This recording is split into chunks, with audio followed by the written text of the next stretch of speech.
So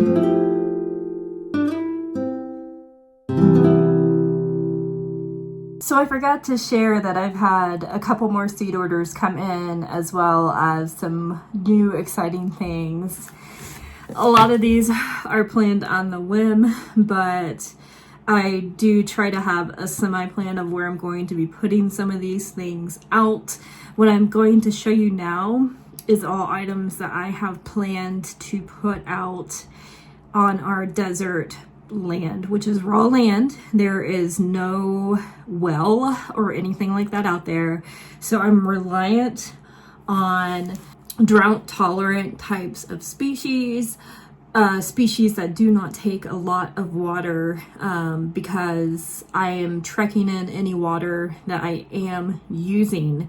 I do plan to go out to my land at least once a week to water, which I know doesn't sound great for the desert, especially in the hotter parts, but it's all an experiment, and I want to see if I can get anything to grow out there without the use of massive things of irrigation, without the use of thousands and thousands of gallons of water. And so this is how I'm going to do it, is by growing things that are drought tolerant and can take the heat. All right, so first thing is I purchased a bunch of liatris, and I love liatris. I used to grow it back in Ohio. In fact, on my box, I got a little sentimental because this came from an Ohio nursery, so that made me a little bit happy inside. And so anyways, liatris is a very drought tolerant corn, and it's also known, which is, I have always known it as gay feather, has a very striking name. And so anyways, I loved these, and I didn't think they could grow out here until I started researching it some more, and they can. And so I got very excited. And so anyways, yeah, so I ordered 100 of these guys. And so my plans are to place some of these here at my home garden in one of my bulb beds. I'm going to kind of lasagna my bulbs. So at my bottom, I have alliums, I have some freesia, and then I'm hoping to get these guys a little bit on top, but I need a little bit more soil before I can do that. But the rest of these are going to be put out on the land. There is something very finicky I'm going to have to do with these out there, though, because we do have pack rats out there. And having known how awful squirrels can be in the city, pack rats are like 3 times worse. And so I'm going to have to cage these. I'm going to have to build a tiny little cage out of my hardware mesh that I have and put these in so that the foliage can grow up through that cage. But obviously a pack rat can't just dig this up and take it back and eat it in its nest.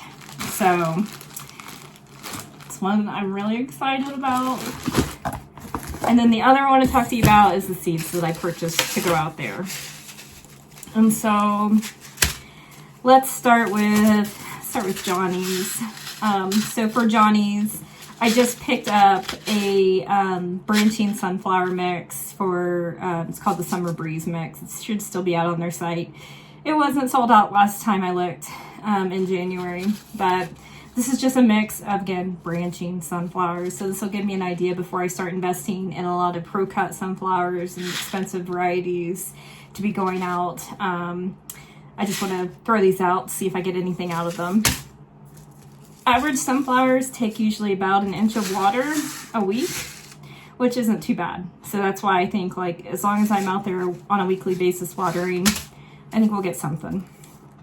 Next is Johnny's Zinnia, the Oklahoma formula mix improved. So this is a part of the Zinnia Elegance mix, which I have some other ones on. So these aren't massive zinnias per se, they're a little bit smaller, but again, it gives me the opportunity to test these out, see if it's something that can work out on the land.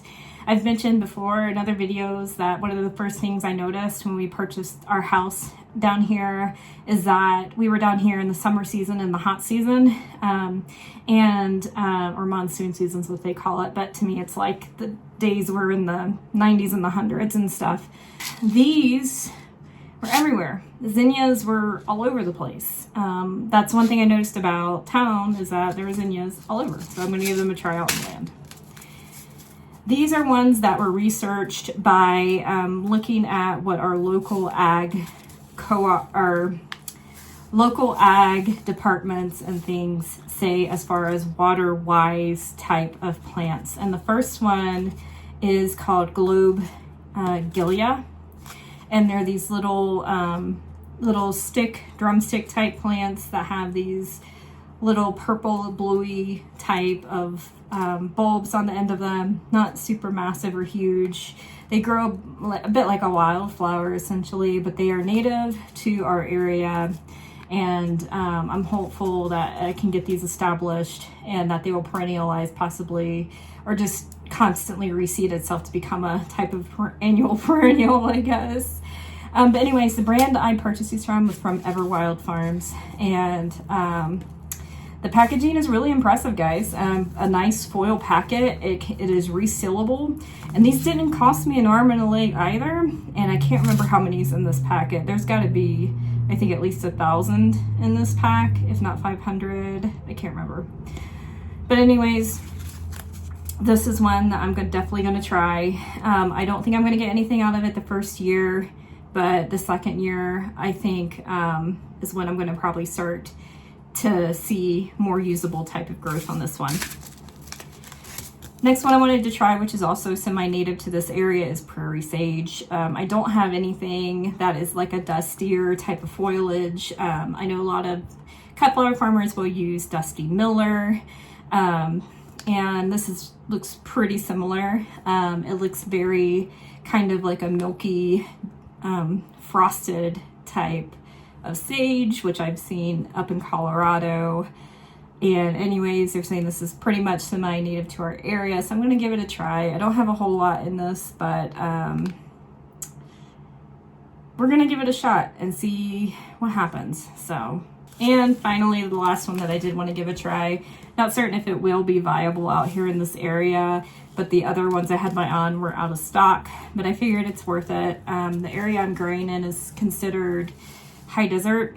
High desert, you get a little bit cooler temps in the winters, obviously, which makes me think that we could be a little bit more online with like Rocky Mountain region, Colorado area for certain things. And so this is penstemon. I want to give this one a shot, see if I can get anything out of it. Again, it's a bit of a wild type flower. They are saying that first year you have a little bit of foliage come up, and then next year's, or it says year 2, you'll have 30-inch plus tall things once it perennializes. And so that's exciting. And so that is all I have right now picked out to start out on the raw land. I'm excited to see if that experiment works. I'm obviously not going to be out a fortune or anything because these are all starting from seeds outside of those corms, which didn't cost anything hardly.